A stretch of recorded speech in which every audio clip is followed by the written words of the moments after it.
सादर प्रणाम श्रोतागणों, मैं प्रीति उपाध्याय आज एक बार फिर आपका धार्मिक व्रत कथा की यूट्यूब चैनल पर हार्दिक स्वागत करती हूँ। और आज मैं आपके बताने जा रही हूँ पाप अंकुशा एकादशी व्रत के विषय में, जिसमें मैं आपको बताऊंगी कि कब है पाप अंकुशा एकादशी का व्रत, किस दिन किया जाएगा, उसका शुभ मुहूर्त क्या है, कथा क्या है, व्रत की विधि क्या है और महत्व क्या है। तो आइए मैं आपको बताती हूँ, तो ध्यान से सुनिए। सनातन धर्म में एकादशी तिथि का बहुत ही विशेष महत्व है। एकादशी को व्रतराज की उपाधि भी दी गई है, क्योंकि यह सभी व्रतों में सबसे श्रेष्ठ है। अश्विन मास की शुक्ल पक्ष के दशहरे के बाद पड़ने वाली एकादशी को पापांकुशा एकादशी कहा जाता है। इस बार यह शुभ तिथि 27 अक्टूबर दिन मंगलवार को है। पाप अंकुशा एकादशी करने से सभी प्रकार के पापों से मुक्ति मिल जाती है और सौभाग्य की प्राप्ति होती है, ऐसा कहा जाता है। विजयादशमी के बाद भगवान राम और उनके भाई भरत का मिलाप इसी एकादशी को हुआ था। तो आइए जानते हैं पाप अंकुशा एकादशी का महत्व। पुराणों के अनुसार पाप अंकुशा एकादशी का व्रत करने पर तप के समान फल की प्राप्ति होती है। एकादशी पर भगवान विष्णु के पद्मनाभ स्वरूप की पूजा की जाती है। इस व्रत के करने से 3 पीढ़ियों के पापों से मुक्ति मिलती है। मान्यता है कि इस एकादशी करने पर मोक्ष की प्राप्ति होती है और चंद्रमा के खराब प्रभाव को रोका जा सकता है। साथ ही शुभ फलों की प्राप्ति भी होती है।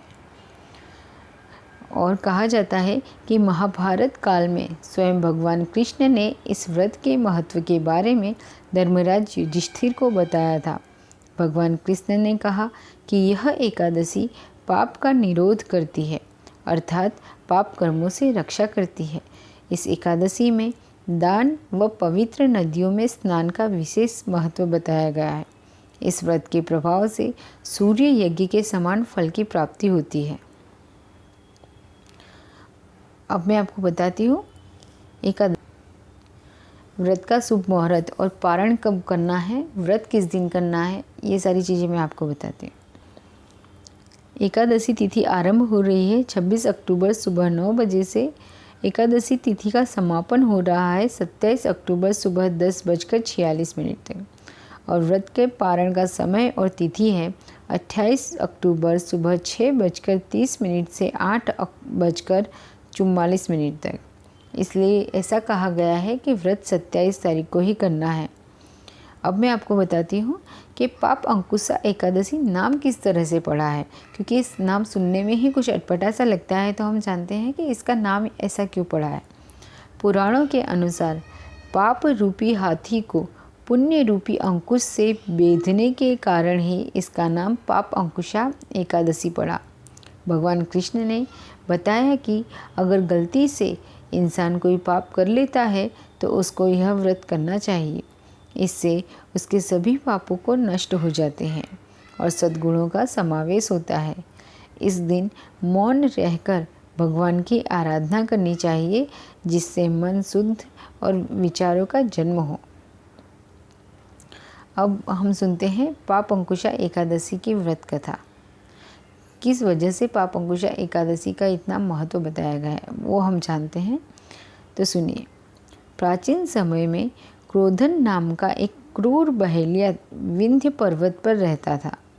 उसने अपनी पूरी जिंदगी हिंसा, मद्यपान, लूटपाट, झूठ, छल कपट आदि बुरे कर्म करते हुए व्यतीत कर दी।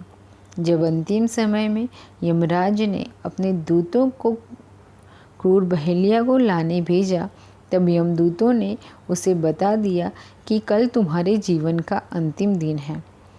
मृत्यु भय से क्रूर बहेलिया भयभीत हो गया और महर्षि अंगिरा के आश्रम में जा पहुंचा और उनकी शरण में दया मांगने लगा।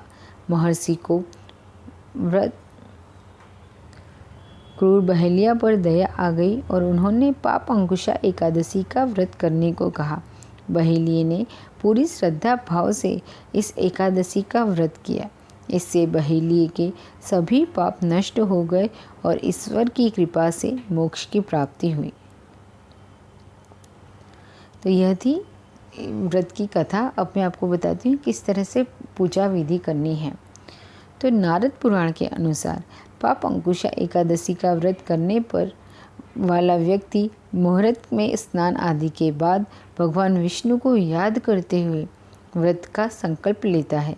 इसके बाद घट स्थापना करें और उसके ऊपर भगवान विष्णु की मूर्ति या प्रतिमा रखकर गंगा जल छिड़क दें। इसके बाद रोली अक्षत लगाएं और सफ़ेद फूल भगवान को अर्पित करें। फिर भगवान के सामने देसी घी का दीपक जलाकर उनकी आरती उतारें और भोग लगाएं। इसके बाद विष्णु सहस्त्र नाम का पाठ करना चाहिए और कथा सुननी चाहिए। फिर दान करना चाहिए। इस व्रत में किसी एक समय फलाहार किया जाता है। व्रत के अगले दिन द्वादशी तिथि को गरीबों को भोजन व दान करवाना चाहिए और फिर व्रत खोलना चाहिए। तो इस तरह से ये सारी चीज़ें मैंने आपको बताई इस वीडियो में। शुभ मुहूर्त क्या है, पारण का टाइम क्या है, व्रत की विधि क्या है, व्रत के पीछे की पौराणिक कथा कौन सी जुड़ी हुई है, पाप अंकुशा नाम किस तरह से पड़ा, ये सारी चीज़ें हमने इस वीडियो में देखी। अगर आपको मेरी ये वीडियो अच्छी लगी हो तो लाइक कीजिए, फैमिली और फ्रेंड्स के साथ में शेयर कीजिए, मेरे यूट्यूब चैनल को सब्सक्राइब करना ना भूलें। और वीडियो को अंत तक देखने के लिए मैं आपका बहुत बहुत अभिवादन करती हूँ। कमेंट बॉक्स में राधे राधे लिखकर मुझे ज़रूर बताएं कि आपको वीडियो कैसी लगी। धन्यवाद।